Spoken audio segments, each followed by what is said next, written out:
Hola amigos, ¿qué tal? Hoy tenemos con nosotros a Juan Rada. Es un invitado especial porque es uno de las grandes eminencias que además quedan de tiempos gloriosos del periodismo de suceso, de la crónica negra en concreto. Y bueno, pues yo creo que, aunque no necesita presentación, pues a mí siempre que me gusta pues hacer una pequeña presentación para tenerlo más claro, ¿no? La he escogido de tu página web, porque tienes una página web, Juan, que está bastante bien, y apareces aquí. Por cierto, me ha hecho gracia que coincide tu nombre con un conquistador español de México. Efectivamente, sí, sí. Eran todos originarios de un pueblo de Navarra que se llamaba Rada. Sí, para el famoso obispo Jiménez de Rada y demás. Ah, sí, ese es el de la Batalla de las Navas de Tolosa. Efectivamente, sí, sí. Y también algún otro religioso que estuvo, vamos, evangelizando China y tal, que fueron figuras eminentes y se apellidaban Rada y venían de ese pueblo que había entonces en la ribera de la provincia, bueno, del entonces Reino de Navarra. De ahí viene ese apellido. Es curioso porque en Santander también hay un pueblo que se llama Rada, ya sabes, en Cantabria. Efectivamente, lo sé, sí. Sí, Rada es una palabra que viene del euskera, que quiere decir una extensión, una llanura grande y tal, eso es una rada. Claro. Es una palabra euskera que luego también existe en castellano, porque en castellano rada es una bahía, por ejemplo. Claro. Es que hay muchas palabras de la lengua de nuestros... Es que la lengua de nuestros antepasados iberos era... está más... Vamos a ver... hay palabras que tenemos en el castellano que son comunes al euskera, al catalán, al gallego, como la palabra izquierda, que se llama en todos estos idiomas, se llama igual, izquierda, y es única en el mundo. ¿Por qué? Porque era de la lengua de los íberos, que es la original. Prosigue con la presentación, venga, vamos Sí, para adelante. por cierto, te he visto una cosita aquí en la página web que te la voy a arreglar yo, pero bueno, ya te lo arreglaré. ¿Quién soy? ¿No? Te presentas aquí muy bien. Veterano periodista de investigación y escritor criminalista. Licenciado en Ciencias de la Información por la Universidad Complutense de Madrid y graduado en Periodismo por la Universidad de Navarra. Titulado superior de la Administración del Estado.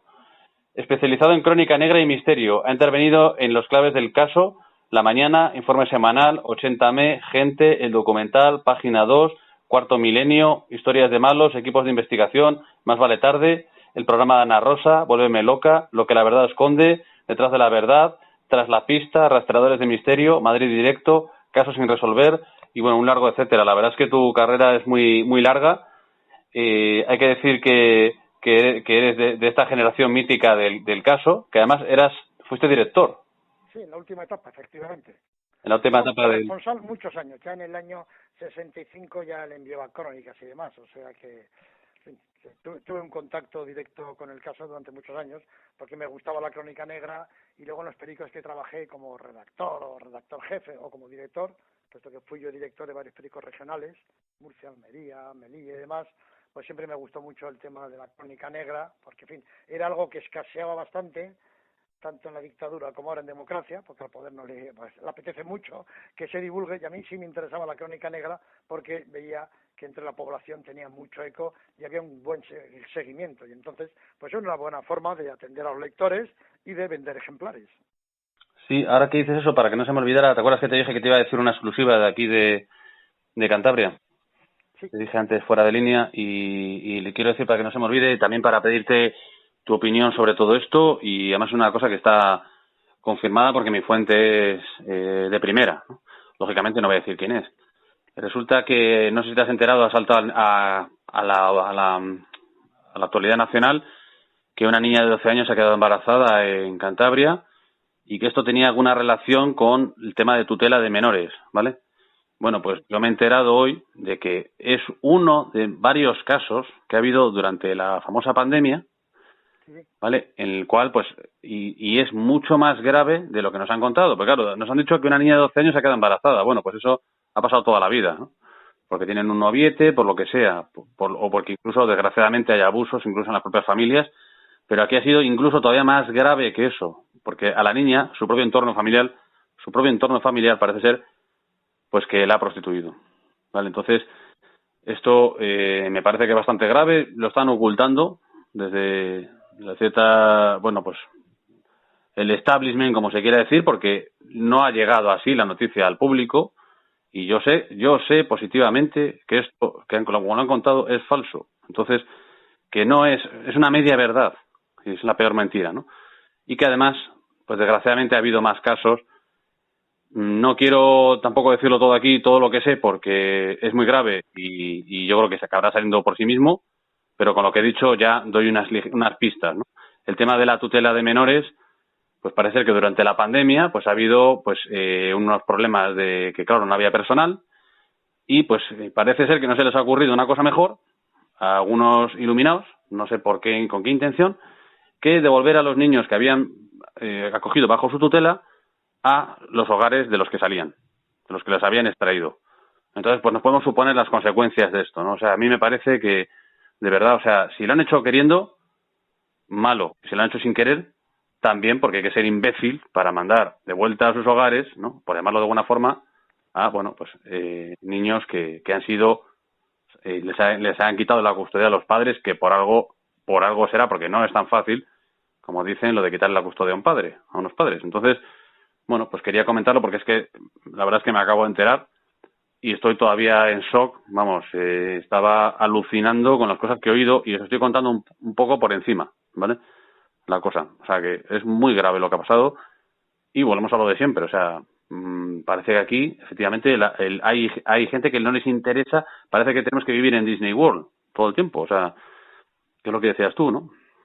Sí, eso ocurre, vamos, yo de prostituir a menores, vamos, eso es tan antiguo como la humanidad, ¿no? Para que son casos que muchas veces no salen a la luz, pero sí, está muy claro que prostituyen a menores porque siempre hay degenerados y tal, pues que pagan un dineral por eso. Y hay padres sin escrúpulos, pues que no, vamos, no lo hacen asco a que, en fin, a esta aberración, ¿no? Pero en fin, sí, lamentablemente es Y que la suelen crónica violar a los negra. tuyos también, porque si Ha prostituyes ocurrido a en tu todas hija, partes pues... esto, ¿eh? O sea, que esto no es nuevo, vamos, quiero decir lo de que padres que prostituyen a los hijos, ¿no? Lo que está muy mal es eso, que los que estaban tutelándolos lo hayan devuelto a esas familias desestructuradas o con riesgo de que, en fin, Pues lo se han hayan llevado hecho, por el mal camino, pero en fin, pues lo han hecho, créeme. la justicia tendrá que intervenir y exigir responsabilidades al respecto. Sí, lo que pasa es que creo que ya se estaban arreglando para que, ya sabes, Sí, que alguien poderoso caballero don dinero, ¿no? sí, Claro, y que algún menor pagase por sí, sí, que un poco como el caso de Farruquito, ¿no? O sí, de sí, Marta del efectivamente, Castillo, o sea, que siempre hay algún claro, menor que de repente tiene la culpa de todo, ¿no? Claro, no va a claro, la cárcel, efectivamente, sí, sí. es lógico. Pero bueno, quería solo comentarlo porque la verdad es que estoy asqueado de la sociedad en que vivimos, de que se pueda tolerar estas cosas, pero bueno. Y nada, pues me decías ayer, digo también para que la gente vea un poco de dónde ha surgido, que por ejemplo que Santander lo habías conocido por medio del fútbol, ¿no? Porque primero estuviste en deportes. Sí, sí, estoy en el deporte, sí, fui varias veces al Sardinero a partidos entre el Racing y el Osasuna y demás. Incluso estuve a punto de trabajar en Santander en un periodo que había, que era la Gaceta del Norte de Bilbao, que tenía, se hacía, vamos, en la capital de Vizcaya, pero tenía delegaciones ahí en Cantabria, en Álava, en La Rioja y en Navarra, ¿no? Y estuvieron a punto de mandarme a trabajar ahí, y también estuve en contacto. Luego también en otra ocasión estuve también a punto de haber ido al diario Alerta, incluso al diario Montañés, o sea que en varias ocasiones tuve que ir pues por cuestiones, una vez a punto estuve de ir a trabajar al diario Alerta, pero en ese momento me llamaron para ser redactor jefe de otro periódico en Murcia y por ese motivo no fui a trabajar a Santander, pero una ciudad que Por me eso, sí. gustaba mucho por el clima, por la playa y por la forma de ser de la gente y por buenos amigos que tengo de ahí que estudiaron conmigo periodismo en la Universidad de Navarra. Sí, es que la verdad aquí hay mucha gente que estudia en la Universidad de Navarra. Yo tengo muchos amigos que han estudiado y familiares. Pero claro, siempre tuvo muy buena fama y merecida, ¿no? Y de Derecho, por ejemplo, pues mucha gente iba a estudiar allí, periodismo. Ahí salió además, joder, una cantera muy buena. De Navarra salió pues gente como Herrero, ¿no? Antonio Herrero. Sí, muchos se ven de ahí, sí. Uno de Y Santander era Federico Isar, que era de Santander, que fue un periodista que ocupó puestos importantes y tal. Conmigo, sí, sí, y creo que que su salieron fueron hijo, Pedro J. Ramírez también, vamos, sí, salió mucho. ese también te le iba a nombrar. Pero el hijo del tal Isaac sigue, ¿no? De periodista, ¿no? Creo que ahora tiene en radio ya o... Supongo que sí, ya, yo he perdido el contacto porque yo estudié con el padre. Ya me acuerdo que fue premio extraordinario fin de carrera en el año 1963, el padre. ¿Cómo se llama? García Isaac, ¿no? Federico Isar, sí se llama, sí. Federico Isar, vale. Y en Navarra también han salido, quiero decir, un montón de periodistas conocidos. Conmigo estudió Iñaki Gabilondo, quiero decir que que hubo mucha gente. Pero es que entonces el periodismo en España solamente se podía estudiar en la Escuela Oficial de Periodismo de Madrid y en la de Barcelona. Pero a nivel universitario, el sitio pionero fue la Universidad de Navarra, que fue la primera universidad privada que hubo. Todas las universidades eran del Estado, hasta que el gobierno decidió concederle una universidad a la Iglesia. Y fue en Navarra, y fue la primera privada, y entonces ahí se metió el periodismo como enseñanza universitaria. Entonces fue el primer centro donde a nivel universitario se impartían clases de periodismo. Lo que pasa es que cuando terminábamos la carrera teníamos que convalidar luego por la Escuela Oficial de Madrid. Venía un tribunal que decíamos una especie de tribunal militar, y venían a convalidar porque en aquellos años se miraba con todo detalle quién podía ejercer el periodismo y quién no. Había un registro oficial donde te tendrían que dar de alta una vez que eras titulado para poder ejercer el periodismo. Si alguien tenía problemas con el régimen o lo que sea, pues se le podía no inscribir y que no pudiera ejercer el periodismo. Eran otros momentos. No era bueno aquello, pero tampoco es bueno lo de actual, en donde desde que llegó la UCD de Suárez al poder, dejaron que todo el mundo pudiera ejercer el periodismo. Y se han subido a revistas, gente sin ética, sin deontología, sin nada, a vivir con las cosas de que son informadores y a servir a espurios intereses de partidos políticos, de empresas y demás. O sea que ni tanto ni tan calvo, ¿no? Los extremos siempre son malos. Exagerado controlantes por la política y ahora un desmán también porque a los políticos les venía muy bien que los periodistas pudieran ser cualquiera y de esta forma, pues como te comentaba ayer, aplicar ese principio de que quien controla la información controla el poder. Claro, no, eso desde luego. Cuando desvirtúas algo, pues ya no ya inmediatamente queda desacreditado. Es como ahora que quieren poner el aprobado gratis, ¿no? O sea, el aprobado por nada. Pues claro, luego los que tengamos un título de bachiller, pues ya no, ¿qué vale eso? Nada. O sea, tú te has esforzado y luego viene la siguiente generación y tiene lo mismo que tú, pero es papel mojado. Pero bueno, eso sí, efectivamente lo ha hecho toda la vida, lo ha hecho el poder, lo de intentar tener un rebaño controlado y controlable, ¿no? Y bueno, pues hablando un poco de la Crónica Negra, porque claro, yo también quería contar un poco cómo había llegado a ti, porque es curioso, ¿no? Claro, has salido en tantos sitios que al final, aunque yo no veo mucho la tele, la verdad, la veo poco, desde hace muchos años, y tú sales mucho en ella, por cierto, que sería la forma más fácil de saber quién eres, ¿no? Pero digo para alguien de mi generación, porque claro, tú ya tienes unos antecedentes de mucho tiempo trabajando en periodismo, pero yo te encontré, ya sabes, por un podcast que estaban hablando de una época que ahora estoy yo muy centrado en ella, que es el origen de la Crónica Negra, como la conocemos hoy, que es finales del siglo XIX, ¿no? Y principios del XX, y ahí hablabas tú en una intervención muy buena, por cierto, que me gustó mucho, sobre los crímenes del Huerto del Francés, ¿no? Y a raíz de ahí fue donde me quedé con tu nombre, te encontré, ¿no? Y te pude llamar. Y bueno, pues si quieres, ¿te parece como hablamos ayer, un poco hacer un recorrido de la Crónica Negra? Y ¿qué te parece? Sí, perfecto. La Crónica Negra, efectivamente, en prensa, pues empezó a finales del siglo XIX, cuando prácticamente la fotografía no existía y demás, pero esto se sustituía, pues gracias a la imaginación de los dibujantes que hacían a golpe de lapicero, dibujaban muy bien los rostros de asesinos, de víctimas, de ejecuciones y demás. Entonces hubo, por ejemplo, una publicación, Los Sucesos, que era tamaño sábana, grandísima, y donde todo eran imágenes, porque al lector siempre le ha impactado mucho la imagen, ¿no?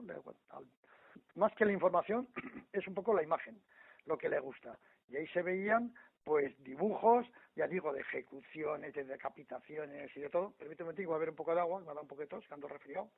Sí, como Galdós, que es su centenario en este año que termina, y que era un gran dibujante. A mí me ha sorprendido, la verdad. Sí, entonces y entonces había, por ejemplo, publicación Los Sucesos, lo que pasa que eran publicaciones guadianas que a veces aparecían, desaparecían, o sea, no tenían una continuidad, porque también eran momentos de, claro, no es, la prensa no es como luego los medios de distribución que ha habido ahora y demás, ¿no? Eran grandes ciudades y demás, y luego a principios ya del siglo XX hubo cantidad de publicaciones de sucesos, pero muchas de todo tipo y demás.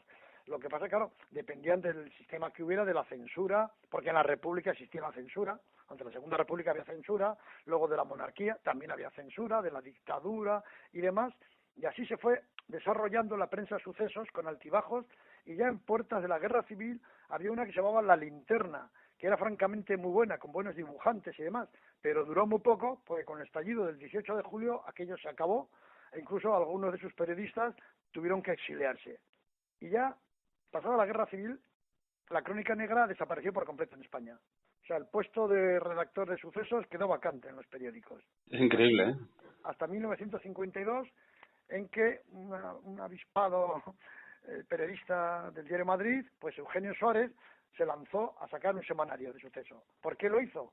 Porque en 1951, él estando trabajando en dicho periódico, pues le dijo el subdirector, dice, oye, mira, que han llamado de una casa, que hay muchos gritos, que ha debido haber algún crimen. Acércate allá, posiblemente no nos dejarán publicar nada, pero... Y fue para allá.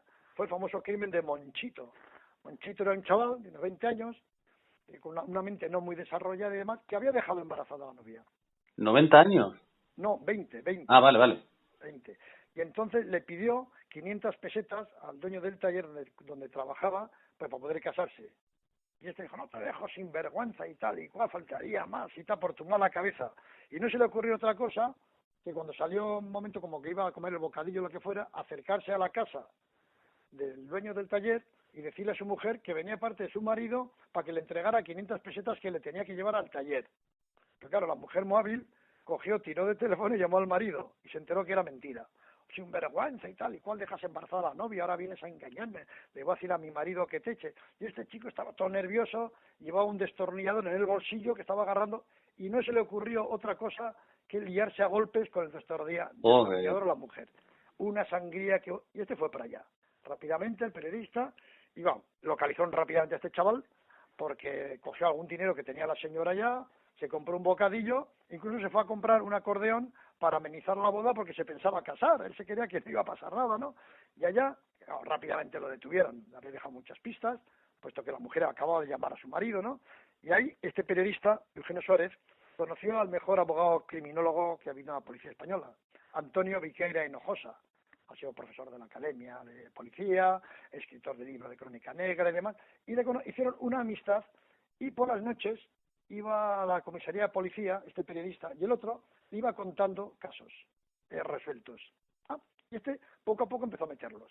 Bueno, ya diremos que con el crimen del Monchito escribió 15 líneas. Este dijo, bueno, con un poco de suerte, porque el otro dijo, haz 10 líneas. Yo dijo, voy a escribir 15, a ver si la censura me la deja en 10. Pero aquel día el censor debía estar de buen humor y tan solo le quitó la palabra sanguinolentas cuando se refirió a las manchas que había en las paredes. En fin, entonces, con estos casos que le iba contando este policía, tras el caso del Monchito, voy a beber otra vez agua porque ando un poco...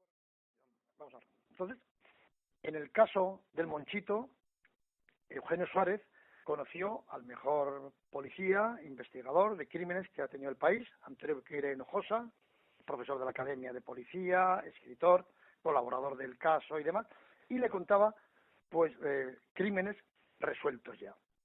Entonces, por la cabeza de Eugenio Suárez bulló la idea de crear como inicio, de crear una sección en su periódico. Y fue el caso que lo copió pues de una serie de novelas que escribió Ernest Stanley Gardner al respecto. Entonces, pues era el caso del asesino enojado, el caso de la prostituta fugada, en fin. Y veía que tenía mucho éxito esta sección. Entonces, el siguiente paso fue hacer una solicitud al Ministerio de Información y Turismo para crear un semanario, pero en favor de la justicia, que se viera como el criminal nunca gana, ¿no? Que la justicia, la policía lo hacían muy bien y que el delincuente pues estaba abocado siempre al fracaso y a la cárcel. Y echó a andar con ello. Entonces, y que defendería, por supuesto, los valores patrios, el idioma castellano y demás, y le dieron esa autorización, pero con la condición de que solamente podía dar 2 sucesos sangrientos a la semana. Sí, eso sí es muy conocido esa excepción, sí, está muy curioso. Pero los pocos ejemplares los echó a andar el 11 de mayo de 1952, de forma muy modesta, pero con un éxito arrollador. Entonces dijo el ministro de Información y Turismo, Gabriel Arias Salgado, que no, que solamente un suceso sangriento. Bueno, pues uno, a apretarse más, pero el éxito seguía, porque a ese suceso sangriento, pues le dedicaban mucho espacio y tuvo mucho eco porque hubo casos muy impactantes, que igual luego hablaré de algunos, como el crimen de la estanquera de Sevilla, ¿no? O el caso de la mano cortada, o luego llegó el caso de Jarabo. Entonces ya llegó un momento que dijo el ministro, que había sido jesuita y demás, dijo que no, que esa publicación no podía seguir para adelante porque iba contra la moral cristiana y otros principios éticos y demás. Pero muy ingenioso Eugenio Suárez dijo, la gente joven ahora no sabe que en aquellos años había muchos folletos, muchos impresos que ponía debajo, con censura eclesiástica. Y es que había que pasar una censura de la Iglesia. Entonces dijo él, oiga, si va contra la Iglesia, voy a pasar censura eclesiástica a ver qué le parece a la Iglesia esto. Y se dirigió al obispo de Madrid, Monseñor Leopoldo Eijo y Garay, y le pidió permiso para que le pasaran la censura eclesiástica y a ver si era viable su publicación. Y el obispo, pues más abierto que los gobernantes, pues dijo que sí. Le nombró una especie de un censor, un vicario, que era el mismo que censuraba un poco el tema religioso en el periódico Madrid. El fundador del caso, Eugenio Suárez, le puso más un buen sueldo. Con lo cual, pues el otro se quedó tan satisfecho, ¿no? El otro cuando veía el cura, veía la palabra, pues semidesnudo, bueno, poner semivestido, ¿no? Cuando veía tortura policial, pues no, emplear interrogatorio, Duro. había que emplear otros símiles y tal, pero les dejó seguir para adelante. Y gracias a la Iglesia, pues el caso pudo estar en el mercado hasta 25 años, porque en fin, porque ya digo, la censura, vamos, el gobierno se lo quería cargar. Y entonces, claro, tuvo un gran éxito, surgieron otras publicaciones al rebufo del caso y tal, pero no tuvieron el gancho de esto, porque el caso hizo una cosa, que era un poco el continuismo de aquellos folletines que había a principios de siglo, con un continuará, que se hablaba pues de crímenes, de asaltos, de abandono, de mujeres embarazadas, o sea, historias truculentas pero un tanto inventadas. Y el caso era lo mismo, pero con historias reales, pero empleando una buena prosa como se hacían aquellos folletines, ¿no? Entonces, en el caso primaba la fotografía, primaba la imagen, pero también primaba un estilo un poco literario que captaba mucho al lector. Entonces lo seguía pues con ese interés de si está como si estuviera leyendo un folletín y, en fin, ya fue ya el último tirón que hubo de la Crónica Negra en España, porque tras su cierre, a final de agosto de 1987, surgieron otras publicaciones, pero bueno, ya no tiraron para adelante, porque como comentábamos ayer, pues la Crónica Negra no está considerada políticamente correcta por el poder, ¿no? En dictadura antes, que se quería dar una imagen impoluta de España, pues como decía el ministro Gabriel Salgado, si nada malo se publica, nada malo ocurre. Y ahora en democracia, porque si se publica que hay incremento, que la realidad más lógica por el avance de los tiempos, por tanta inmigración que ya aquí y demás, de que se incrementa el número de asesinatos, de violaciones, de asaltos, de atracos y demás. Esto crea un clima de malestar, de incertidumbre, de temor en la sociedad. Y eso repercute siempre negativamente para el poder cuando llegan las elecciones, la hora de depositar la papeleta en la urna. Entonces, esté quien esté en la Moncloa, no quieren que la Crónica Negra sea muy boyante, ¿no? Y por eso en España no existe ninguna publicación de sucesos, a diferencia de la vecina Francia, donde está, por ejemplo, Detective, que es tan antigua como el caso, que lleva 80 años en el mercado. Y hay otras publicaciones también, quincenales, mensuales y tal, muchas de Crónica Negra, van sin publicar ninguna, con lo cual pueden mantener su libertad informativa, su independencia, y encima demuestra que viven bien porque hay lectores que compran. En Estados Unidos está The National Enquirer, un periódico también que da muchísimos sucesos. Y ya de México para abajo, no hablemos con las grandes publicaciones que hay allá de nota roja, que es como se llama la Crónica Negra, ¿no? Digo, pero en España es algo que lo están vetando de mala manera. Bueno, sí, incluso tenemos ahora un vicepresidente que ha abogado públicamente durante años por cerrar los medios de comunicación independientes. Es una cosa insólita. Bueno, o sea, como hagan eso, es el final de la poca democracia que podamos tener. O sea, el final sin ningún género de dudas. Como empiecen así, bueno, que ya bastante censura estamos teniendo. Es que hay que intentar ir a mejor, ¿no? Pienso yo, no a peor. Pues la democracia no ha traído, o sea, ya digo, se pasó de la censura, con el régimen, con tiempo de Franco había lo que se llamaba la censura previa, que era que las galeradas eran las pruebas de cada columna que hay en el periódico, ¿no? Se mandaban información y turismo, y allá el censor tiraba del lápiz rojo, y según el humor que tuviera, o la noche que tuviera, pues veía muchas cosas que podían salir o no podían salir. sea, incluso yo he contado una anécdota que he publicado en algún libro que escribí sobre historia del periodismo, donde a Hakim Burr le cortaron algunas líneas en un artículo que había escrito contra la masonería en el diario Arriba. Es que se ve que el imbécil del censor no sabía que Hakim Burr Era Franco. efectivamente, ¿no? Y dijo, ay, este rojillo y tal. Y eso que el artículo era contra la masonería. O sea, Ya. un artículo. Y entonces era el propio Franco. Ya, Pero entonces, seguro que Franco se estaba descojonando, porque también tenía un humor muy, sí, pero un digo, poco, tenía un entonces, humor muy negro, era muy, bueno, venía de un cuartel, entonces claro, igual hasta le hacía gracia eso, ¿no?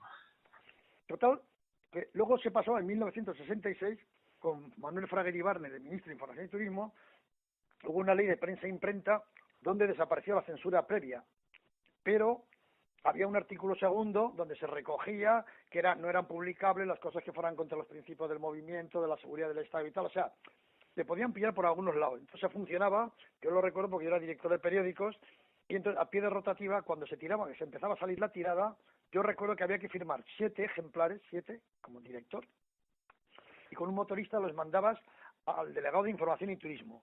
Y si este veía algún tema punible o dudoso, se llamaba al juez, se lo pasaba al juez y el juez podía ordenar el secuestro de la edición. Con lo cual, claro, te tenías que acostar tardísimo, pues hasta que no daban el placet, pues no podías tirar para adelante. O sea, y así se estuvo funcionando con una especie de censura un poco más tapada, pero que también existía. Luego llegó el cambio de gobierno, pues llegó la democracia, llegó UCD al poder con Suárez, seguía existiendo ciertos controles totales, o sea, también censores, absolutamente, ¿no? Y bueno, luego ya llegó Felipe González, bueno, hacemos toda la historia, ¿no? De Aznar, Zapatero, Sánchez y demás, pero la palabra censura siempre va, vamos a llamarle control informativo, dirigismo informativo, autocensura en los periodistas, pero ha seguido imperante por esto. Y además ocurre otra cosa, cuando se habla de la escasa un poco calidad ahora de la prensa y demás, antes los periódicos, los medios, se habían creado porque cierta gente que tenía dinero y tal, montaba publicaciones, pero no por ganar, por sacarle beneficio, porque la prensa no es rentable en sí, ¿no? Sino pues por principios que querían defender el Estado, la monarquía o la república, a la iglesia, lo que quisieran. Entonces hacían con ese fin. Y se iban pasando esas acciones de padres a hijos y lo hacían por un fin, o sea, por algo ideológico, podemos decir. Pero ahora con la llegada aquí de la democracia, en los consejos editores han desembarcado bancos, cajas de ahorros, constructoras, empresas en general y testaferros de los partidos políticos, que han querido hacerse con el control de los medios, para que, como he dicho antes, quien tiene la información tiene el poder, y que procuran gastarse lo menos posible. Quieren sacarle el máximo partido en beneficio propio, me refiero de sus intereses particulares, ¿no? O atacar a los contrarios. Entonces, sacar el máximo beneficio en ese aspecto, pero con la menor inversión. Entonces, no interesa ya periodistas consolidados, no interesa el periodismo de investigación, porque es muy caro. El periodismo de investigación, como ocurría en el caso, pues igual había que mandar una semana entera por ahí, pues a un reportero y a un fotógrafo detrás de un suceso, que luego volvían con éxito o no volvían con éxito. Vamos, bueno, porque a veces hay sucesos que no han salido a flote, que no hay pruebas suficientes, pero eso valía un dinero. Entonces, ahora no quieren ese dinero. Ahora quieren chavales jóvenes, medio becarios y demás, que no muevan el trasero ahí del asiento delante del ordenador, tirando de Google, llamando para que envíen comunicados oficiales y demás, y se practica muy poco periodismo de calle y muy poco periodismo de investigación. Pero ya digo que la culpa no es de los profesionales, sino de las empresas editoras que están manejadas pues por gente ya que tiene que ver mucho con el poder económico, financiero, político y demás. Hombre, Y que además, aparte un porque están en la ruina, ¿no? molesto con el poder, lo que harían sería un poco cerrarte el grifo de la publicidad, que es un poco el maná de lo que pueden vivir las publicaciones impresas, al igual que las radios, porque claro, los periódicos de la venta no viven, y las radios que son de escucha libre, pues también, ¿no? Entonces, claro, hay un condicionamiento, entonces el periodista ya ha llegado a un momento que, aparte que ya no puede desplazarse a muchos sitios, ha entrado en la autocensura, ¿no? Porque se está jugando un poco el puesto de trabajo, si no va por donde quiere la empresa, que es donde quieren los grandes factotum que te pueden retirar las campañas publicitarias. Hombre, es que si lo estamos viendo hasta con las redes sociales, todos hemos vivido eso alguna vez. O sea, yo creo que ya no queda nadie sobre el planeta que no haya practicado la autocensura por una razón o por otra, porque ya, como ahora podemos hacer nuestros propios vídeos, publicaciones, etcétera, y que lo vea mucha gente, ¿no? Pues ahora todos nos hemos convertido en pequeños aficionados al periodismo, al cine, a lo que sea, y el caso es que todos sabemos que hay unos límites por ahí y hay gente que lo que pasa es que los transgredimos más que otros, pero los límites están. Entonces, sí, esa autocensura yo creo que ya todos la hemos experimentado. Además, ya no hace falta lo que comentábamos ayer tú y yo, ¿no? Que ya no hace falta que venga la policía del pensamiento, ¿no? Por ejemplo, Facebook y otros, no, que es que ya tu vecino de al lado te puede denunciar.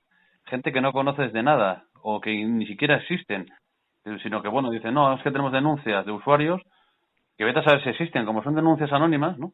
Entonces, bueno, el panorama está así, o sea, en ese sentido vamos a peor. Es la evolución de los tiempos.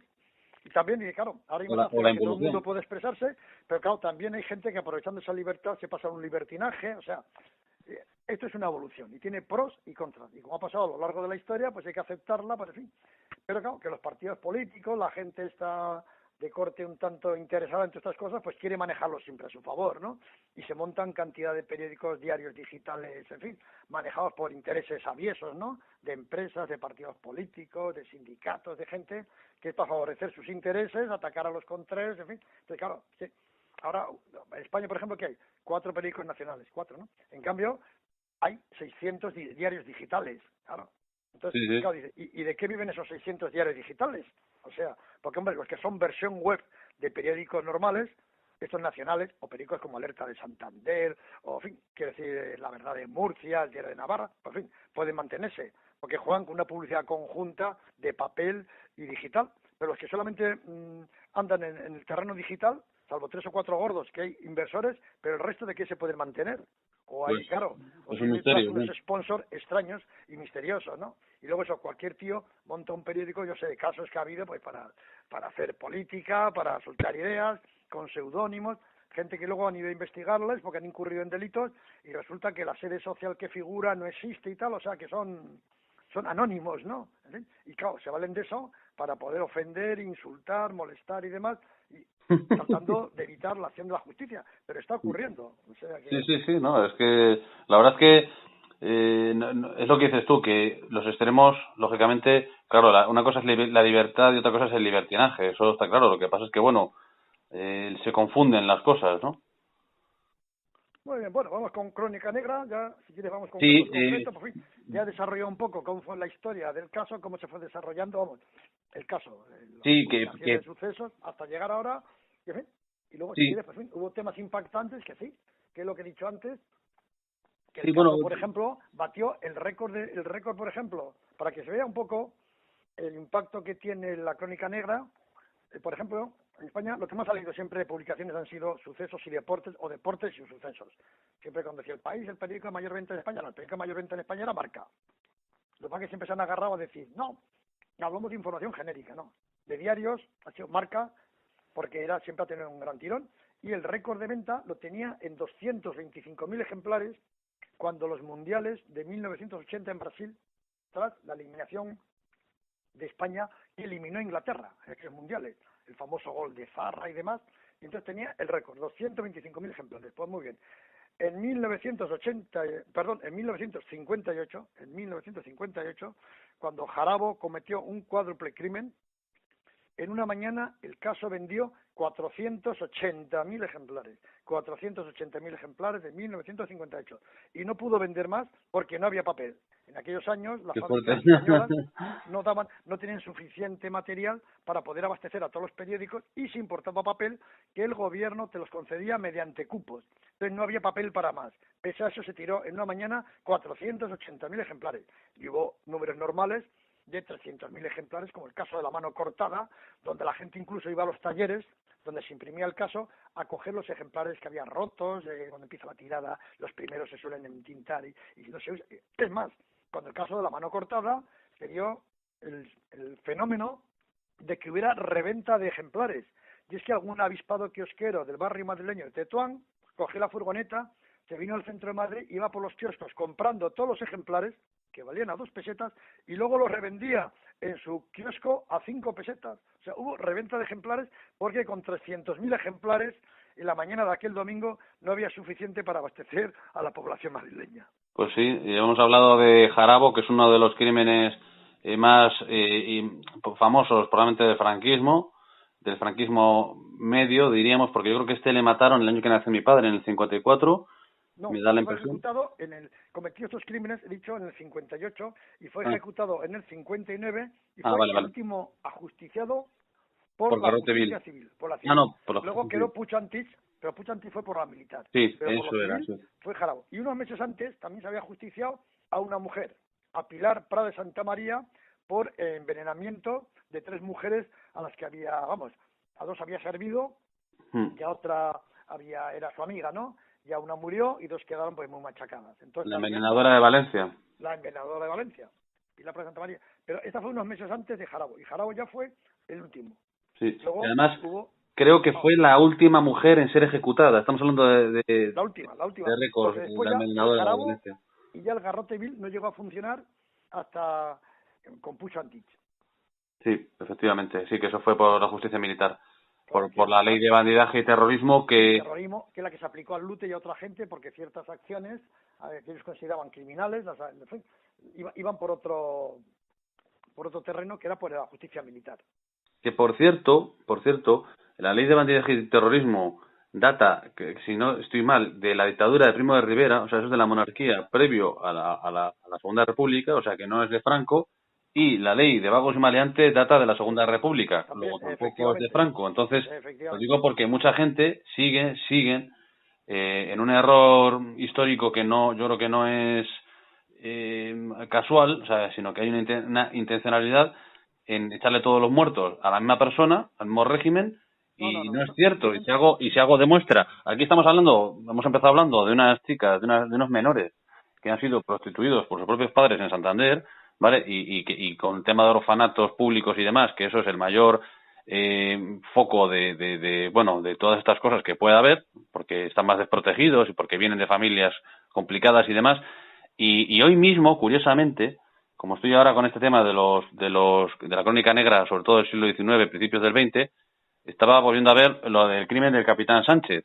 O sea, justo, qué casualidad que justo antes de enterarme de esto, estaba mirando lo del capitán Sánchez, que fue un crimen también que conmovió al Madrid de su tiempo y a toda España, porque fue también un bestia que, bueno, un tío que yo creo que había tenido la sífilis, que estaba medio loco, con estrés postraumático de la guerra de Cuba, bueno, un tío que estaba ya pues muy mal de la cabeza y que había incluso tenido hijos con su propia hija y que al final pues también fue ejecutado, fusilado en este caso, pero por sus delitos lo normal hubiera sido, por lo que tengo entendido, pero igual no, que le dieran garrote vil.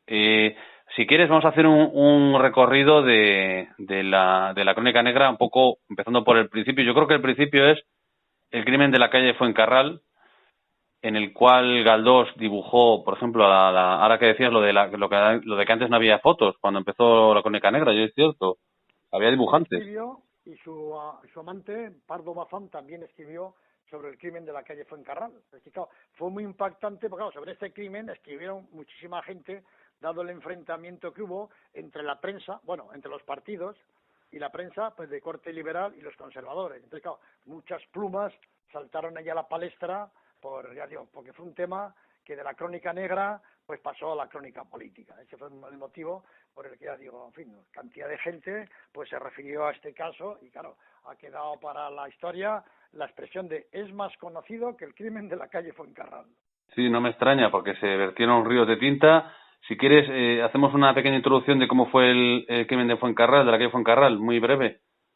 Como quieras, lo explicas tú o lo explico yo, como quieras. Yo lo Tú, explico yo. si te Sí, acuerdas bien, dilo tú sí, mismo. bueno. Esto fue una señora de posición bueno, empezaré que la calle Fuencarral está muy céntrica en Madrid. O sea, arranca de la Gran Vía, vamos, y estábamos muy cerquita, digamos, del corazón, ¿no? De la arteria principal de Madrid. Y entonces allá vivía una señora de posición acomodada, se llamaba Luciana Borcino. Y bueno, y apareció asesinada a cuchilladas. Pero es que además el asaltante, después de matarla, pegó fuego a la vivienda para simular un incendio casual. Esto a veces se hace para parecer que la mujer ha muerto víctima del incendio, para borrar pistas, no, además se hace, lo que pasa es que el fuego muchas veces pues no lo borra todo, ¿no? Y las sospechas se dirigieron hacia la criada Higinia Balaguer, que fue descubierta ya inconsciente y tal, y después también hacia su propio hijo, José Vázquez Varela, que era un golfo, llamaban el pollo Varela o Varelita, ¿sí? Un golfo que estaba siempre a la madre sacándole dinero. Pero claro, él tenía una buena corta en aquel momento, porque él estaba ingresado por una de sus fechorías en la madrileña cárcel de La Modelo, donde está ahora, vamos, ha estado siempre, después de la Guerra Civil, esa cárcel se tiró y ahí se hizo pues el Ministerio del Aire, que actualmente es la sede del Ejército del Aire, el Moncloa, ¿no? Ah, Y él mira. estaba ahí. Pero claro, ¿qué pasó? Ahí saltó a la palestra el nombre del director de la cárcel, José Millán Astrain, apellido muy sonoro, porque era padre del fundador de la Legión. Y se le Efectivamente. acusaba de que, claro, de que le permitía a este recluso que saliera y entrara. O sea, le dejaba salir por las noches, en fin, como que yo no te he visto que sales, ni que has vuelto, ¿no? Con lo cual, esa coartada ya no valía, porque el recluso disfrutaba de lo que ahora sería una especie de régimen abierto, ¿no? Sí, no, y tan abierto. Claro, de un tercer grado nocturno y demás. Y encima, también hay otra circunstancia, y es la criada, Higinia Balaguer, había trabajado y servido 8 años para un tal Evaristo Abad, conocido como el Cojo Mayoral, que tenía precisamente la cantina de enfrente a la prisión. Entonces, cuando salía el pollo Varela, se iba a tomarse un copazo, se iba a la cantina de enfrente del Cojo Mayoral, que había sido novio de la criada de su madre. O sea, una historia. Claro, el juicio, claro, duró varios meses, ya digo, hubo una gran conmoción social y un eco mediático, ¿no? Periódicos como El Liberal, El Resumen y El País, entonces había un periódico ya que se llamaba El País, emprendieron una gran campaña para esclarecer el crimen y ver las corrupciones existentes, ¿no? Bueno, el asunto organizó una polémica impresionante, ya digo, de tipo político y servía. Vamos a entrar. Sí. El caso cobró un sesgo inesperado al convertirse en una cuestión política. Y ya se salió de la crónica negra para utilizarlo pues de unos partidos contra otros. La oposición, como ocurre tantas veces, lo usó para atacar al gobierno. Y se formaron dos grupos, los de corte liberal, que eran los insensatos, así se autodenominaban, y los conservadores, que eran los sensatos. Bueno, ahí, por eso, como hemos comentado antes, de Benito Pérez Galdós, de Pardo Bazán y demás, saltaron a la palestra nombres como los de Salmerón, Canalejas, Sagasta, Montero Robledo, Ruiz Jiménez, Silvela, Montero Ríos, o sea, políticos muy famosos que en el Congreso de los Diputados se arrojaban entre ellos, acusaciones y demás. Hubo dimisiones de algún alto cargo y el poder quedó tocado, ¿no? En fin, se condenó todo el mundo pensaba, claro, unos, vamos a decir, los de corte liberal, los del lado izquierdoso, pues querían apoyar a Higinia. Pensaban que era inocente y que le querían cargar la muerta, nunca mejor dicho, para salvar al hijo, al pollo Varelita.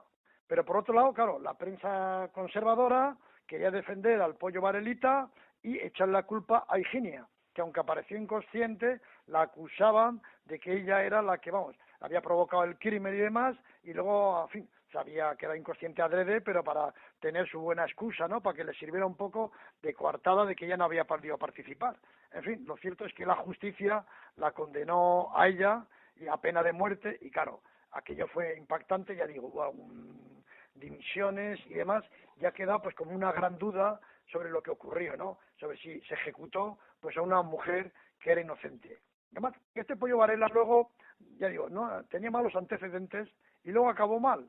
También, es que eso te voy a decir, que es que luego encima acabó de una forma muy sospechosa, ¿sí? Ocurrió que una prostituta apareció estrellada en la madrileña calle de la Montera. Siempre ha sido conocida esa calle por las prostitutas y demás. Sí. Ahora están poniendo mucha cafetería, mucha terraza y tal para combatir, pero aún siguen ahí unas cuantas haciendo la carrera. Y una apareció muerta porque la habían defenestrado. La habían tirado además desde un piso alto. Claro, el proceso no despertó mayor interés porque era, pues eso, lo que ocurre siempre, ¿no? Que hay, como siempre digo yo, hay muertes de primera división y de segunda, ¿no? Efectivamente. Y a veces las prostitutas pues pasan desapercibidas. O sea, era otra víctima más, como diríamos, del inframundo de la noche. Ni siquiera se llegó a publicar su identidad, pero claro, la policía se investigó de todos modos a ver quién la había matado, y era José Vázquez Varela, el Varelita, otra vez. Otra vez. Sí, qué casualidad, ¿no? Que el inocente, ¿no? Encima la muerte le vino muy bien, porque si encima le cargó el mochuelo, como decimos, a la pobre criada, encima heredó 1,5 millones de pesetas de la época. Que era una fortuna increíble. Una fortuna, pero claro, le iba dilapidando, ¿no? No, y que seguramente esa fortuna luego era repartir pues con Millán Astray y con el padre, Hombre, quiero decir. ahí se beneficiaron todos. Con Millán Astray padre, que era el director de la prisión de donde él salía, y con todo el mundo. Y ahí prosiguió con su vida depravada y de crápula. Y una noche contrató a una meretriz y se ve que tuvo luego en la cama alguna bronca con ella y la defenestró, la tiró por la ventana, ¿no? Y fue condenado a cadena perpetua. Y estuvo ingresado 14 años ahí en el penal de Ceuta. Y, en fin, en esta ocasión sí se hizo válido lo de que quien mal anda... No, está claro. Sí. También quería hacer una mención a una cosa que, claro, a raíz de estar mirando todo esto del siglo XIX, que es apasionante, la verdad es que era una época que tenía un poco orillada. A mí me gusta mucho la historia, pero no le había prestado mucha atención. Y claro, todos esos nombres que has mencionado, ¿no? O sea, que pueden ser mejores o peores líderes políticos, pues como los de ahora, pero que tenían todos una categoría de estudios profesional, etcétera, y que no tienen ni vamos, es que lo de ahora es compararlo con aquello, ¿no? O sea, eran eminentes jurisconsultos, notarios, o sea, era gente de un nivel, catedráticos, abogados del Estado, o sea, era gente que llegaba ahí pero con una gran categoría. Ahora es cuando esto se ha ido, ya digo, ha ido bajando, porque ahora en política aquí no hace falta nada, ¿no? O sea, ni estudio, ni preparación, ni currículum, ni experiencia, ni superar ninguna oposición, ni nada. Nada, como lo que decías tú en el periodismo, igual. Hacer un poco la pelota al de arriba para que te pongan en un buen puesto en las elecciones municipales o autonómicas o nacionales y hacer carrera, ¿no? Y así vemos gente que no ha trabajado en su vida y que poco habría conseguido en la empresa privada y están ahí disfrutando pues de cargos. Ya digo, pero bueno, esto viene desde que llegó la democracia, ¿no? Ya empezó se decía que Suárez tenía un gobierno de PNNs, ¿no? O sea, de profesores de media categoría, ¿no? Y ahí se ve que cualquiera ya podía llegar a ministro, sí, de PNN se les decía, ¿no? Entonces, claro, pues hubo cantidad de gente cuando cayó Suárez, todo el mundo quería ser presidente. En cada partido, yo sé que igual habría 300 o 400 personas que aspiraban a ser presidente de gobierno. Es lógico, cuando ha habido un mendrugo así de presidente... Pues... Ya pasó con Zapatero y con todos que dicen, si se llega, pues yo también. Un día decía Zapatero, ¿no? Que 200.000 españoles podrían ser presidentes como él. Tenía razón, no 200.000, no, millones de españoles. O sea que, claro, han visto, y claro, la gente ha visto pues un chollo en la política. Hombre, tarjetas como él no hay tanto, o sea, tarjetas, porque sobre todo es la jeta lo que hay que tener, porque si tienes jeta puedes hacer cualquier cosa, ¿no? No vamos a entrar en política, me refiero que el tema es ese, ¿no? De que entonces en el Congreso pues se debatía de otra forma y este tema se politizó, porque como ha pasado otras veces con la crónica negra, pues se ha querido llevar al Congreso pues para utilizarla, ¿no? Porque los políticos utilizan la crónica negra igual que podrían utilizar el fútbol, lo que haga falta, ¿no? Es más que ver cómo quieren algunos candidatos ya a la presidencia del Barcelona, pues eso, que el Club de Fútbol Barcelona se convierta en un club independentista y demás, ¿no? Sí, efectivamente. Que la política pues quiera meter la cuchara pues en todos los cocidos. Pues sí. Y luego, pues siguiendo con la historia de la crónica negra, seguimos en el siglo XIX. Bueno, hay varios casos que, además había algunos que yo he descubierto hace poco que no son ni siquiera conocidos, pero que hablaré de ellos pronto en mis vídeos, como el de los niños del Canal, en Madrid, que un caso muy tenebroso, muy curioso, que además tiene relación con, ya te dije que había escrito un libro que se va a publicar ya, que se va a llamar Los 4 naufragios del capitán, en el cual habló del huerto del francés, el de Sevilla, que hablaremos ahora de él, que fue el inicial, ¿no? Y luego hubo un huerto del francés también en Santander, de otra manera, diferente, pero es curioso, fue un crimen tan mediático, que ahora lo vas a contar tú perfectamente, porque además lo cuentas muy bien, que, o sea, que luego eso, como que incluso los propios periodistas de la época dijeron que había creado escuela, el huerto del francés de Sevilla, de Peñaflor. Ahí viene el nombre para todos los casos similares que ha habido, donde han muerto gente que se dedicaba al juicio, ¿no? Al juego. A estas cosas, sí. Al juego ilegal. Era ilegal. Y demás, sí. Este tema yo lo hice porque recuerdo que hace unos años lo hicimos en el cuarto milenio, lo titulamos Los comercios del horror, donde tocamos varios temas, ¿no? Aparte de este sitio de gente con víctimas, también ha habido otros sitios donde han matado gente que luego lo han servido pues en tapas para los clientes y demás. Y en sí. En fin, el propio capitán Sánchez se lo sirvió a la tropa. Él era capitán, se les vio a la tropa los restos del... Bien condimentado, que lo contó, pues Valle Inclán lo contó. Sí, efectivamente, sí. Esto ocurrió a final de 1904 y sucedió que un maestro herrero, Juan Moedano, recibió un telegrama de la esposa de su primo, un primo que era Miguel Rejano. Este Miguel Rejano es, vamos a decir, un poco el protagonista, ¿no? El desaparecido, ¿no? Y le decía a la mujer que Miguel que había desaparecido. Entonces este primo, bueno, en aquel tiempo parece que la familia, a pesar de la distancia, había más proximidad que ahora, pues fue de inmediato a visitarla, puesto que él vivía en un pueblo cercano cordobés de Posadas. Entonces le comentó que el marido había ido a Sevilla y que a estar un par de días y que llevaba 28.000 reales, era dinero entonces, 28.000 reales, producto de una venta de trigo, y que ya no había vuelto a saber. Claro, no era como ahora, que hay móviles, o bueno, Claro. aunque no hubiera móviles, teléfono, la gente te llama, oye, que he llegado bien, o lo que sea, ¿no? Pero claro, ella no se atrevía a denunciar el hecho hasta que no estuvieran seguros de que había desaparecido, o sea, Claro. de que había podido ocurrir algo trágico. Dice, a ver, yo qué sé, se ha liado. Entonces este hombre, al primo, al Moedano se le ocurrió pedir ayuda a un amigo suyo que había sido policía, Laureano Rodríguez.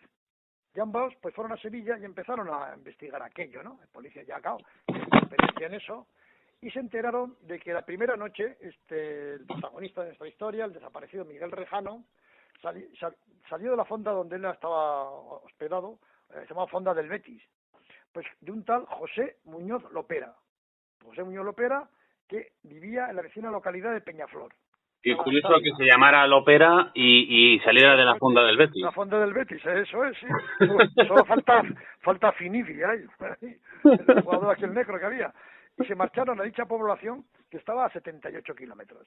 Entonces, en fin, hablaron con él y usted le dijo que no, que habían estado negociando, llegaron a acuerdo para comprar una ruleta, pero que el otro no quería pagar demasiado, en fin, para Moedano, en fin, algo no encajaba bien, ¿no? Una Porque ruleta para hacer sus timbas en casa con condiciones, ya, o eso, sea, como eso plan es, sí. casino. Pero Moedano sospechaba algo no encajaba bien con esta compraventa, hay veces que... Y el policía dijo, bueno, pues vamos a hacer... apuntó hacia una segunda pista, ¿no? Y era que con Rejano esa noche también marchó, vamos, un elemento que andaba por allá que se llamaba José Borrego y que era gancho para partidas amañadas, o sea, lo que se llaman los burlangas, ¿no? Y que habían estado todos juntos en un café que se llamaba El Peana, con un tal Pepe Moya, en fin, empezaron a investigar bien. Y el caso ya, este ex policía, pues empezó a montar el muñeco, ¿no? Empezaba a tomar cuerpo y demás. Dijo, hay unos taúres, un primo, vamos, el primo, valga la expresión doble, de primo de que está investigando, Sí, de Pardillo. primo que con cartera abultada que lo podían llevar, pues eso, a una encerrona, ¿no? Entonces dijeron, pues vamos a ver in situ a investigar. Y se fueron allá a Peñaflor. Y una vez allá, recorrieron varios cafés, y en uno de ellos, que eran los Efijanos, pues se enteraron de que se organizaban timbas en un huerto que era conocido como el Huerto del Francés. ¿Por qué el Huerto del Francés, que hemos hablado al principio? Porque el propietario era un tal Juan Andrés Aldige Bonmejá, conocido como el francés porque había emigrado al vecino país y había estado allá un tiempo, ¿no? Y demás. Y en fin, entonces, bueno, fue citado el francés a una comparecencia judicial a instancias del ex policía y del primo de la mujer y tal, pero aquello no avanzaba, ¿no? Me pasa algo curioso que a veces ocurre, y es que hay confidentes anónimos, igual no desinteresados, porque lo hacen por dinero, pero que sueltan la información. Y es que Sí, la en mujer este caso sí pretendieron pillar pasta, lo que pasa es que la mujer no resultó. efectivamente, claro. Generalmente se intenta pillar pasta. Nadie quiere arriesgar a denunciar a delincuentes que luego pueden venir a por ti. Entonces, sucedió que la esposa de Rejano recibió un par de anónimos y decía que le ofrecían información valiosa sobre el paradero de su marido, pero a cambio de 50 euros, ¿no? Duros. O sea, vamos, que 50 duros eran 50 pesetas de antaño, ¿no?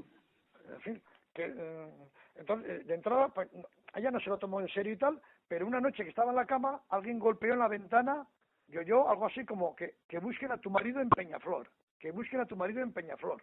Entonces la Sí. angustiada mujer ya, pues, decidió, le dio un dinero a través de los barrotes y tal, y el otro insistió, tu marido está enterrado en el huerto, fue la respuesta. En fin, total que a la justicia le costó localizar al tal Algide porque ya había huido. O sea, el francés ya no estaba.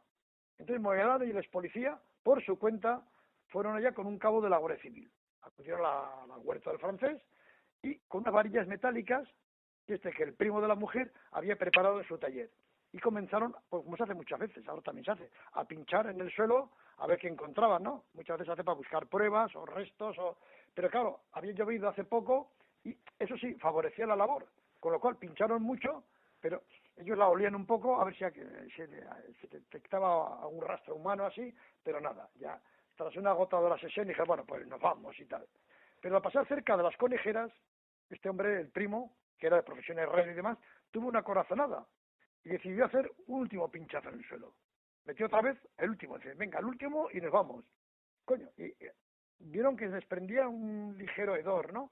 Entonces, de inmediato empezaron a cavar y, coño, encontraron rápidamente una calavera, pero con una profunda fractura. O sea, un tío que le había matado de un golpe en la cabeza.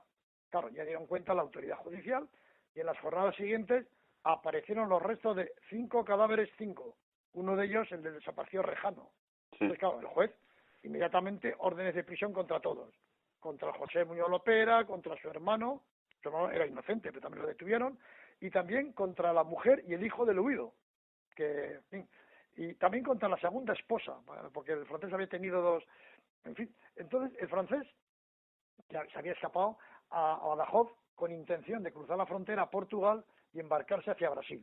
Claro, hay que pensar que en aquellos años, en una travesía muy larga, Como el Dioni, estaba haciendo un Dioni, pero un Dioni con se estaba bastante haciendo. antelación al... Pero claro, en aquellos años luego vete a pillar allá a nadie, ¿comprendes? O sea, no es como ahora que las conexiones policiales son muy No, rápidas. era Pero él mucho más por la complicado prensa todo. tuvo conocimiento de que iban a encarcelar a su segunda mujer, se llamaba Eloísa, y al hijo, a Víctor. Entonces, se ve, bueno, ahí le tiró la familia, decidió regresar y tanto él como su compinche reconocieron que el móvil de los asesinatos era económico. Bueno, O sea, tú en su día creo que dijiste que eso, sí, que no era así, que no era porque él se hubiera apiadado de la familia y tal, sino que era porque realmente le pillaron. Creo que te entendí hace poco, también, pero sí, puede ser un poco, claro, vete a saber, yo es que, porque claro, ellos, como él fue un mentiroso hasta el final, que además claro, intentó mintió siempre todo. Luego le echarle echaba la la culpa del culpa a crimen todo, al de todo otro. al otro, Eso es. al Dio varias Lopera, este. versiones. Yo es que yo compré un libro que se llama El huerto del francés, editado en 1905, un librito pequeñito que lo mostré precisamente en este programa de Cuarto Milenio y tal, y ahí venía esa otra historia de que no había sido el tirón familiar, sino que lo habían detenido. Bueno, lo cierto es que de motu propio, ¿no? El sinvergüenza este, pues fue apresado, ¿no? Y entonces claro, ya se enteraron cómo funcionaban aquello, eran burlangas con un gancho que los llevaban para allá, ¿no? Llevaban a gente que encontraban con dinero, como este que llegó ahí con sus 25.000 reales en el bolsillo y demás, y cuando iban por allá solía gritar, el que iba de guía, ¿no? Gritaba, cuidado con la cañería. Entonces la víctima, la inminente víctima, solía inclinar la cabeza pensando que había alguna cañería a ras de suelo, y entonces un tremendo golpe en la cabeza le hacía caer. Y es que los agresores utilizaban una barra de hierro envuelta en trapos para que no les resbalase de la mano y con eso atizaban en todo el cráneo. Se las llamaban muñecos a las Muñeco, barras. eso es, llamaban muñeco. Y después remataban el herido a martillazos. Finalmente lo enterraban allí mismo. Yo creo que eso sí era una insensatez, ¿no? Porque lo lógico es que hubieran cogido el cadáver y se lo hubieran llevado a otro sitio. No que las 5 víctimas las enterraran allá, ¿no? Siempre puede haber algún perro curioso, entre las lluvias, algún perro curioso y demás, puede aparecer algún resto. En fin. Hombre, estos eran unos aficionados y lo que verá este hombre eran ludópatas totales, Sí, sí. que es que no tenían... yo creo que la ludopatía es una de las mayores lacras que hay, porque además yo tengo un amigo que tiene este problema y lo vi muy de cerca con él, ¿no? Ellos nunca se aplacan, o sea, un drogadicto se toma su dosis y bueno, de momento está tranquilo. Un alcohólico pues se coge su borrachera, duerme la mona y tal, pero un ludópata, o sea, no tiene ningún afán más que el dinero en sí, y el dinero es una cosa que no te vale Sí, no, eso a tiene que estar... reinvertir, o sea, que si no tienes otra cosa. Vamos, yo he visto cosas con este tema de la ludopatía, sobre todo el libro este que he escrito, el de los 4 naufragios del capitán, sobre este antepasado mío que además tuvo mucho que ver con el huerto del francés santanderino. Así es como encontré el huerto del francés de Sevilla y como te encontré a ti, ¿no? Es curioso, porque fue mirando un caso en Santander del año después, un año justamente después de que se descubriera todo esto, a finales de 1904, pues a principios, en enero de 1906, pues me vi que pues fue este suceso del huerto del francés de Santander, del cual ya digo que hablaré aquí. También quería comentarte una cosa, la importancia... Vamos a terminar con la historia, que no Sí, hemos terminado. pero es que quiero hacer un apunte importante, que de lo que tú has dicho. a ver qué opinabas de la Crónica Negra. Digo que esas confidencias que recibió la mujer de Adeje fueron importantes porque, o sea, se fueron motivadas por la prensa de la época, porque creo que ellos, Que hay una tanto ella misma periodista con que el colaboró en primo, el caso, sí. sí, o sea, que eso tuvo mucho que ver la Crónica Negra con la resolución del caso. Sí, porque conocían a un periodista que trabajaba en el Liberal. Y entonces, claro, esto que provocó una expectación entre los lectores y hizo, claro, que se movieran más un poco la justicia y demás, ¿no? A pesar que, insisto, la investigación prácticamente la hicieron a nivel privado, el ex policía, el primo de la mujer Y los y un confidentes. cabo de la Guardia Civil. O sea, que fue... Pero, en fin, entonces, al parecer, el delator fue un tal Rejano, porque, bueno, pudo ser un tal Borrego que quiso ir con la partida de Rejano, pero Rejano no quiso que les acompañara, quizá no se fió del tal Borrego a esa partida, vamos a llamarle mortal. Entonces el Borrego se ve que le siguió a distancia y vio que iban hacia el huerto del francés. Entonces, intentando sacar beneficio de la información que poseía, pues fue cuando llamó un par de escritos y llamó en la puerta, en la ventana de la mujer del desaparecido para contarle esto, ¿no? Sí. Lo cierto es ya que llegó al juicio y el francés acusaba a su compinche y el compinche a él. O sea, se acusaron mutuamente de ser los autores materiales de los crímenes. Aunque ambos habían reconocido que eran organizadores, pero los dos le querían echar los 5 muertos al otro. Entonces, incluso Muñoz hizo una huelga de hambre. El francés le increpaba de que era un cobarde y demás. La justicia no tuvo dudas y ambos fueron condenados a 6 penas de muerte. 6 penas de muerte fueron. Entonces, al año, finales de 1906, fueron ajusticiados en el garrote vil. El cuello del francés se rompió rápido, pero el de Muñoz, el del socio, costó bastante, porque ese día se estrenaba como verdugo español que le tocó de turno. Y claro, andaba incluso gente muy veterana que ha habido, como pasó en el caso del Jarabo y demás, les ha costado mucho, porque tenía el cuello muy fuerte, porque no acertaban bien, y a lo mejor en vez de partirles el cuello, los acababan matando por asfixia, ¿no? Con lo cual se alargaba mucho el sufrimiento, era un espectáculo aquello, vamos, muy impresionante para la gente que estaba, y es lo que pasó con este Muñoz, pero en fin, los dos murieron por estrangulación, o sea que, y cuando, vamos, era curioso, porque cuando ya se ejecutaba a la gente, se izaba la bandera negra en la puerta de la cárcel, para que supiera que la sentencia se había llevado a cabo, y ya la gente decía, bueno, vamos a descansar. Y ahí empezó la historia del huerto del francés, que luego ha sido aplicada pues a otros escenarios, como tú bien has dicho, donde los burlangas han actuado pues de forma, vamos, robando, estafando a mucha gente, y en casos concretos pues, ha corrido la sangre. Sí, en el caso de Santander además es curioso porque tiene una doble anécdota. La primera es que a un garito, lo que te contaba ayer, a un garito de Santander lo conocían así, en realidad se llamaba el Club de Billares, y es curioso porque lo empezaron a conocer así espontáneamente la gente, pero volvemos a lo mismo, ni las autoridades hacían nada, ni la prensa hacía nada. Y este antepasado mío, el capitán Teodosio Ruiz, un capitán de la Marina Mercante, que bueno, luego fue periodista por vocación, pues sí le dedicó mucha atención a todos estos acontecimientos y estos guaritos y todo lo que sucedía, el juego, la prostitución, la trata, ¿no? Se metió con todo eso. Luego lo pagó, lógicamente lo pagó de una forma, no quiero desvelar aquí el final, pero el caso es que eso es la primera anécdota, ¿no? Y luego otra anécdota muy curiosa de Santander relacionada con el huerto del francés, y estamos hablando de dos sitios muy alejados, Sevilla y Santander, ¿no?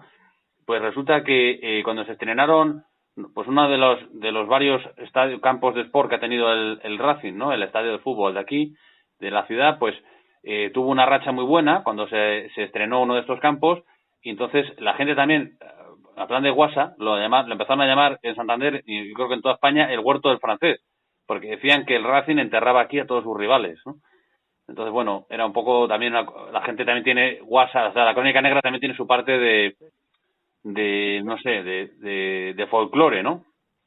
Sí, le pasa la historia. Luego Paul Nachi también hizo una película que impactó bastante en su momento, El Sí, huerto del francés, cierto, sí. se titulaba, en fin, quiero decir que en la serie La huella del crimen es un tema que luego se ha llevado a la pantalla grande y a la pantalla pequeña, ¿no? Y en fin, ya digo, un tema curioso, pues eso.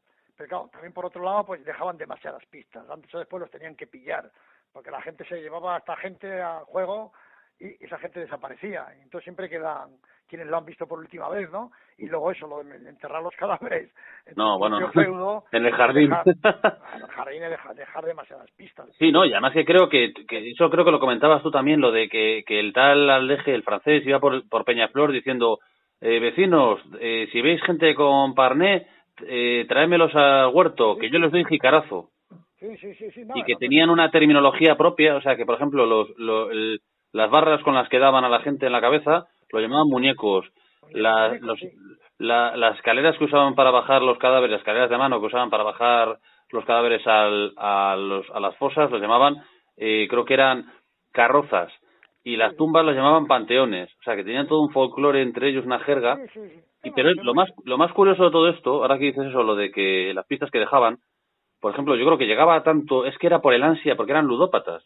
Claro, es que todos estos eran ludópatas. El capitán Sánchez también lo era, el crimen del capitán, ¿no?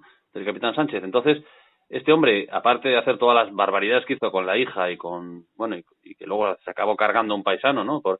Luego, pues, usó a la hija prostituta como que la prostituía a él, desde que era una cría. La usaba de gancho para hacer chantajes a gente y tal. Y luego se acabó cargando a uno de estos chantajeados en su propia casa, lo mató también de una forma brutal, a golpes en la cabeza.